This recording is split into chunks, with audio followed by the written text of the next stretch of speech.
अरे मनोज भाई, कैसी मलाई चाप दी है तुमने? है इसमें तो चाप कम है और हरी सब्जी ज्यादा पड़ी है और ऊपर से नमक भी कम डाला है। अरे यहाँ आकर क्यों कमियां निकाल रहा है? जब अच्छी नहीं लग रही तुझे तो फिर कहीं और से जाकर खा लेना। तो हम फ्री में थोड़ी खा रहे हैं, पैसे दे रहे हैं खाने के, तो चीज तो ठीक लेंगे ही ना, खराब थोड़ी ना खाएंगे। ए भैया, हमारे यहाँ ऐसी चाप मिलती है, खाना तो खा वरना निकल ले यहाँ से। तभी ग्राहक गुस्से में मनोज के गले का कॉलर पकड़ लेता है और उन दोनों में हाथापाई होने लगती है। तभी काउंटर पर बैठी मनोज की बीवी रचना भागकर आती है और उन दोनों के बीच का झगड़ा खत्म कर देती है। अजी, ऐसे ही सबसे गुस्से में बात करोगे तो कैसे हमारा ढाबा चलेगा? तुम हर रोज ग्राहकों से लड़ते रहते हो, फिर उनको भगा देते हो। तो बीच में मत पड़ और मुझे ज्यादा ज्ञान देने की जरूरत नहीं है, समझी? मैं अच्छे से जानता हूँ कि ढाबा कैसे चलाते हैं और कैसे नहीं। विकासपुर नाम के गांव में मनोज नाम का एक आदमी था जिसका एक ढाबा था। मनोज थोड़ा गुस्सैल स्वभाव का था, जिस कारण वो अक्सर ग्राहकों से लड़ने पर उतारू रहता था। उसकी पत्नी रचना पैसे काटने के लिए ढाबे के काउंटर पर बैठी रहती थी। एक शाम मनोज की माँ सरला अपने घर के दरवाजे पर खड़ी थी। तभी उसके घर पर हरिओम नाम का एक आदमी आता है। सुनो मनोज की माँ, मनोज के ढाबे पर रोज झगड़े होते रहते हैं और आज तो उसने मुझसे भी झगड़ा कर लिया। जानती हूँ मैं भाई साहब, पर मैं क्या करूँ, वो मेरी बात भी नहीं मानता। उसकी तरफ से मैं आपसे माफी मांगती हूँ, पर मैं उसे समझाने की कोशिश करूँगी। तभी अंदर से उन दोनों की बातें सुनकर मनोज बाहर आता है। हरिओम जी, तुमको कोई और काम नहीं बचा क्या है जो मेरी शिकायत लेकर मेरे घर चले आते हो? बेटा, मैं ये सब तेरे भले के लिए कह रहा हूँ। अगर तुम सबसे ऐसे ही लड़ते झगड़ते रहे ना तो एक दिन तुम्हारा ये ढाबा बंद हो जाएगा और साथ में तुम्हारी इज्जत भी चली जाएगी। तभी मनोज हंसता हुआ कहता है, इज्जत की फिक्र मुझे नहीं है, पेट भरने के लिए ढाबा चला रहा हूँ, यही मेरे लिए काफी है। तब हरिओम गुस्से में मनोज के घर से चला जाता है और मनोज की माँ गुस्से में उससे कहती है, बेटा जुबान से कमाओगे या झगड़े से? माँ, आप भी आज फिर वही पुरानी बातें लेकर बैठ गई हो। मैं जैसा हूँ वैसे ही रहूंगा ना। ऐसा कहकर मनोज अपने कमरे में चला जाता है। रात के समय मनोज और रचना अपने कमरे में बिस्तर पर बैठे हुए बातें कर रहे थे। तभी रचना बोलती है, सुनिए, आप दिन भर ढाबे पर कमाई के लिए लड़ते रहते हैं, लेकिन असली खजाना तो इस घर में है। ये क्या मतलब है तुम्हारा? मैंने सुना था कि आपकी दादी के पास बहुत सारा सोना चांदी था जो वो मरते वक्त माँ जी को देकर गई थी, और वो सारा सोना चांदी माँ जी अपनी तिजोरी में रखती है। अरे तो फिर माँ से हम मांगते क्यों नहीं? क्या आपको लगता है वो इतनी आसानी से सब कुछ दे देंगी? किसी को तिजोरी के पास तक तो जाने नहीं देती है वो। ये बात सुनकर मनोज सोच में पड़ जाता है। फिर अगले दिन मनोज गुस्से में लाल होकर अपनी माँ के पास जाता है। माँ, मुझे तिजोरी की चाबी दो। क्यों, क्या करेगा तिजोरी की चाबी लेकर? उसमें दादी का तुम्हें दिया हुआ खजाना रखा है, जिससे मैं अपना पुराना कर्जा चुका सकता हूँ। नहीं, वो तिजोरी तुम्हारे लिए नहीं खुल सकती। अरे तो क्या मैं हमेशा गरीबी में मरता रहूंगा क्या? अगर मेहनत करोगे तो खुद का खजाना बना लोगे, दूसरे का खजाना लेकर क्या करोगे? आपको तो मेरी फिक्र ही नहीं है, बस खुद के लिए सब कुछ बचा कर रखा हुआ है। मनोज गुस्से में वहाँ से चला जाता है। उसकी माँ उसे गुस्से में देखती रहती है। फिर एक दिन दोपहर के समय जमींदार नारायण अपने 2 आदमियों के साथ मनोज के घर आता है और मनोज की माँ से कहता है, सुनो मनोज की माँ, मनोज ने अपना घर गिरवी रख दिया है और जल्दी से जल्दी अपने मकान को खाली कर दो। अब मैं और इंतजार नहीं करूँगा। तभी मनोज की माँ हैरानी से बोलती है, क्या मनोज ने घर गिरवी रख दिया? नहीं नहीं, ये नहीं हो सकता। अगर उसने अपना कर्ज नहीं चुकाया तो मैं मनोज को छोड़ूंगा नहीं। ऐसा बोलकर नारायण वहाँ से गुस्से में चला जाता है। तभी घबराकर मनोज की माँ अंदर से मनोज को बुलाती है। मनोज, ये क्या कर दिया तुमने? अपना घर गिरवी रख दिया। हाँ माँ, मुझे पैसों की जरूरत थी, इसीलिए मैंने अपने घर को गिरवी रख दिया। अब तो इस घर को बचाने का एक ही तरीका है, मुझे तिजोरी की चाबी दे दो। माँ गहरी सांस लेती है और तिजोरी खोलने के लिए अपने कमरे में चली जाती है। जैसे ही माँ तिजोरी खोलती है, मनोज और रचना बड़े ही ध्यान से तिजोरी की तरफ देखते हैं, लेकिन अंदर तो सिर्फ पुराने कागजात रखे होते हैं। और मनोज हैरान होकर बोलता है, माँ, ये क्या मजाक है? इसके अंदर तो सिर्फ पुराने कागज हैं। यही तुम्हारी दादी का खजाना है बेटा।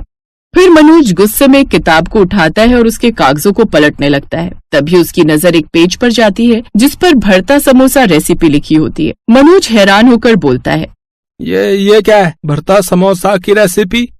अगर तुमने मेहनत और ईमानदारी से काम किया तो ये रेसिपी भी किसी खजाने से कम नहीं है। मनोज ये सब सुनकर गहरी सोच में पड़ जाता है और यहीं से उसकी जिंदगी बदलने की शुरुआत होती है। ये कैसा मजाक है? मैंने तो तिजोरी में सोने चांदी होने की उम्मीद की थी, पर इसमें सिर्फ एक भरता समोसे की रेसिपी निकली। तो अब क्या करोगे? अरे तो और क्या करूं? अब भूखे मरने के अलावा और कोई रास्ता नहीं है। मेरी मानो तो एक बार बनाकर देख लो, क्या पता ये सच में काम कर जाए। अगली सुबह मनोज अपने ढाबे पर खाली बैठा हुआ था और भूख से परेशान होकर रेसिपी को उठाकर पढ़ता है। फिर खुद से कहता है, अगर माँ कह रही थी तो एक बार आजमा ही लेता हूँ। वो उठकर ढाबे की रसोई में जाता है और बैंगन का भरता बनाने लगता है। पीछे से उसे रचना देख रही होती है। तुम सच में बैंगन के भरते के समोसे बना रहे हो? हाँ, एक बार बनाकर देखता हूँ, लेकिन ये बात किसी को मत बताना। अगर खराब बने तो सब मेरा मजाक उड़ाएंगे। मनोज ने कुछ देर में समोसे बनाकर तैयार तो कर लिए, पर उनका स्वाद कुछ खास नहीं था और वो उदास होकर अपनी माँ के पास जाता है। माँ, आप कहती थी कि ये रेसिपी किसी खजाने से कम नहीं, लेकिन मेरे समोसे कुछ अच्छे ही नहीं बने। खजाना भी मेहनत करने वालों को मिलता है, सिर्फ रेसिपी पढ़ने से कोई जायका नहीं आ जाता। रसोई में जाती है और मसालों को सही तरीके से मिलाकर मनोज को देती है। समोसा सिर्फ आटे और भरावन का खेल नहीं होता, ये स्वाद और मेहनत की पहचान होती है। तो फिर माँ, मुझे फिर से बनाना पड़ेगा। बिल्कुल, इस बार दिल से बनाना। अगले दिन मनोज अपने ढाबे पर जाता है। रसोई में जाकर एक बार फिर से दिल लगाकर वो बैंगन के भरते के समोसे बनाता है, लेकिन इस बार समोसे का स्वाद लाजवाब आता है और मनोज पहली बार अपने ग्राहकों को अपने बनाए हुए समोसे परोसता है।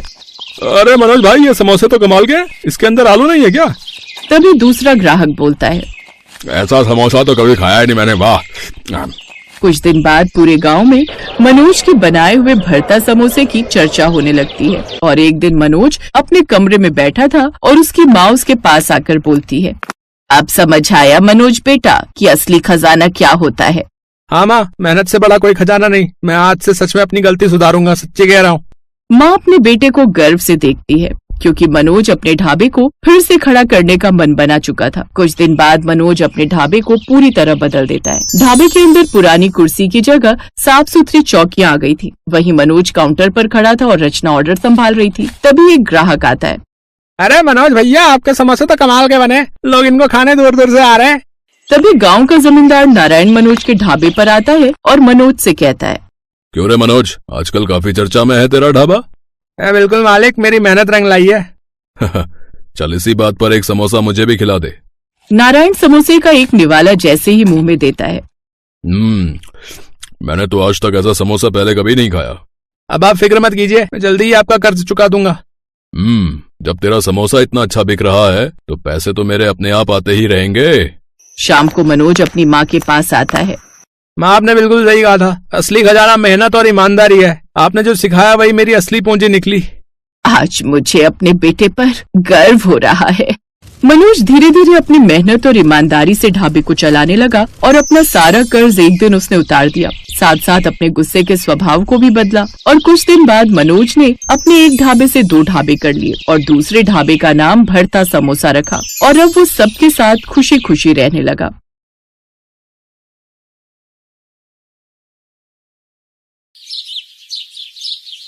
सुंदरनगर में एक मशहूर पकौड़े वाला रहता था। नाम था उसका चंदू। सुबह उठना, उठकर पकौड़े तैयार करना और पूरे दिन नगर में घूम घूम कर साइकिल पर पकौड़े बेचना, यही उसका रोजाना का काम था। पकौड़े ले लो पकौड़े, गर्मा गर्म पकौड़े, जल्दी आओ गरम गरम पकौड़े खाओ। पकौड़े ले लो पकौड़े, गर्मा गर्म पकौड़े। चंदू की आवाज सुनकर हर कोई उसके गर्मा गर्म पकौड़े खाने के लिए वहां आ जाता था और थोड़ी देर में ही चंदू के सारे पकौड़े बिक जाते थे। चंदू अपने पकौड़े बेचकर घर लौट आता था। ये देखो माँ, आज मेरी कितनी कमाई हुई। तुम्हें पता है, सुंदरनगर में हर कोई मेरे पकौड़ों का दीवाना है। सबको मेरे पकौड़े बहुत पसंद आते हैं। क्या हुआ, तुम क्यों मुंह फुलाए बैठी हो? क्या फायदा कमाई का जब खाने वाले हम 2 हैं। कब से तुझे बोल रही हूँ कि शादी कर ले। कम से कम ऊपर जाने से पहले पोते पोती का मुंह तो देख लूंगी। बहू से सेवा तो करवा लूंगी, पर तू है कि शादी के लिए हाँ ही नहीं करता। देख, पड़ोस में सबकी बहुएं आ गई हैं, एक तू ही रह गया है शादी के लिए। ठीक है माँ, अगर तुम कहती हो तो मैं शादी के लिए तैयार हूँ। वैसे भी अब मेरा काम अच्छा चल गया है तो मुझे शादी करने में कोई परेशानी नहीं है। अगर मेरी माँ खुश है तो मैं भी खुश हूँ। ठीक है बेटा, तो फिर मैं आज ही तेरे लिए लड़की देखना शुरू करती हूँ। कुछ ही समय में चंदू के लिए बहुत ही समझदार लड़की मिल गई और चंदू की शादी हो गई। नई बहू के घर आ जाने से घर में रौनक आ गई। चंदू की माँ बहुत खुश थी। लक्ष्मी बहू, तुम तो साक्षात लक्ष्मी का रूप बनकर ही हमारे घर में आई हो। तुम्हारे आने से घर में कितनी रौनक आ गई है। माँ जी, मुझे आशीर्वाद दीजिए कि मैं अपनी सारी जिम्मेदारियां अच्छे से निभा सकूं। मुझे पता है बहू, तुम सभी जिम्मेदारियां अच्छे से निभाओगी। सुनिए, आज तक आप अकेले ही पकौड़े बनाते रहे हैं। अब आप चिंता मत कीजिए, पकौड़े बनाने की जिम्मेदारी आप मुझे दे दीजिए। अब मैं पकौड़े बनाकर दिया करूंगी, आप बेचने जाया करना, इससे आपको अपने लिए भी समय मिलेगा। कितनी अच्छी है मेरी बहू, मेरा और चंदू का कितना ख्याल है इसे। उस दिन से लक्ष्मी पकौड़े बनाने में चंदू की मदद करने लगी। चंदू का काम आसान हो गया। अब वो सुबह जल्दी ही पकौड़े बेचने के लिए निकल जाता था और शाम तक अच्छी कमाई करके घर लौटता था। पर पिछले कुछ दिन से चंदू परेशान था। जब उसकी पत्नी ने उस परेशानी का कारण पूछा तो उसे बताना ही पड़ा। क्या हुआ जी? मैं देख रही हूँ आप कुछ दिनों से परेशान हैं। मुझे बताइए कि क्या हुआ है। हाँ चंदू बेटा, मैं भी तुझे कई दिनों से परेशान देख रही हूँ। क्या बात है? पता नहीं, कुछ दिनों से मैं जब पकौड़े बेचने के लिए निकलता हूँ तो मेरा टोकरा भरा हुआ होता है, पर बाजार तक पहुँचने में मुझे ऐसा महसूस होता है कि मेरे टोकरे में से कुछ पकौड़े गायब हैं। पकौड़े गायब हैं? पर बेटा आज तक ऐसा कभी नहीं हुआ।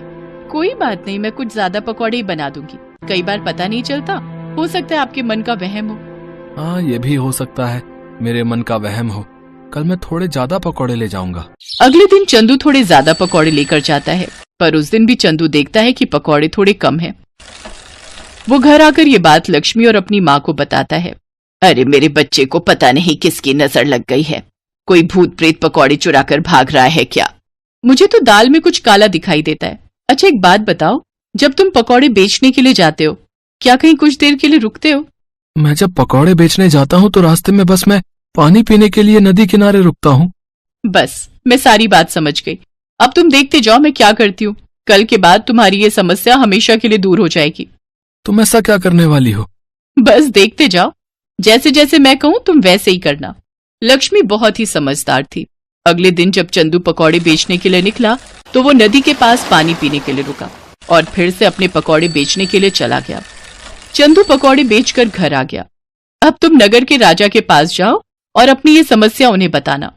चंदू नगर के राजा के पास गया और पकौड़े चोरी होने की बात कही और आज उसने जो किया वो बात भी उसने राजा के कानों में डाल दी।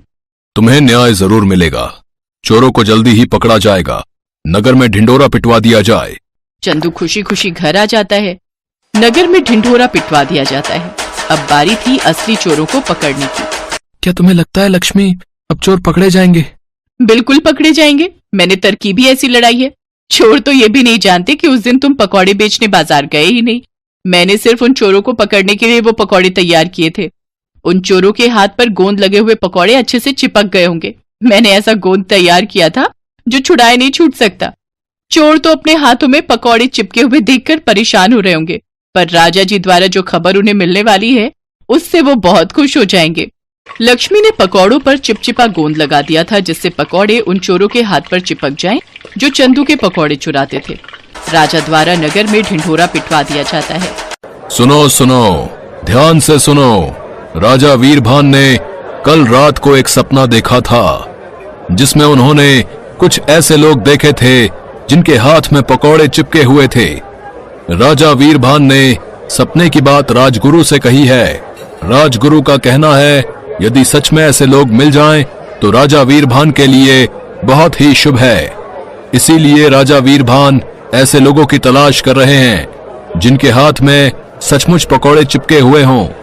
क्या हमारे राज्य में ऐसा कोई है जो ये इनाम पाना चाहता है तो वो राजा वीरभान के पास जा सकता है।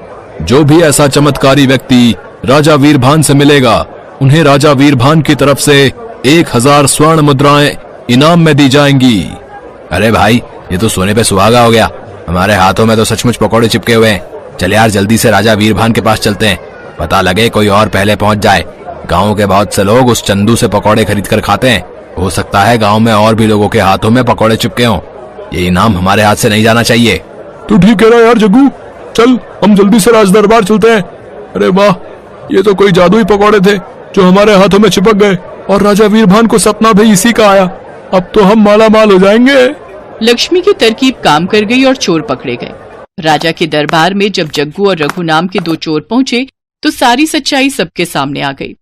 इन दोनों चोरों को पकड़कर कारागार में डाल दिया जाए ताकि ऐसे चोर दोबारा राज्य में चोरी ना कर सकें। लक्ष्मी, तुम बहुत समझदार हो। हमारे राज्य में तुम जैसी समझदार प्रजा का होना बहुत जरूरी है। उपहार स्वरूप ये 1000 स्वर्ण मुद्राएं हम तुम्हें देते हैं। ये तुम्हारी समझदारी का इनाम है। लक्ष्मी अपने पति चंदू के साथ इनाम लेकर खुशी खुशी घर लौट आती है। मैंने तो पहले ही कहा था, हमारी बहू अपने नाम के साथ साथ सचमुच लक्ष्मी का रूप बनकर घर में आई है। जीते रहो मेरे बच्चों, हमेशा खुश। लाइक करें, शेयर करें और सब्सक्राइब करें मेरे चैनल को ऐसी ही खूबसूरत कहानियों के लिए।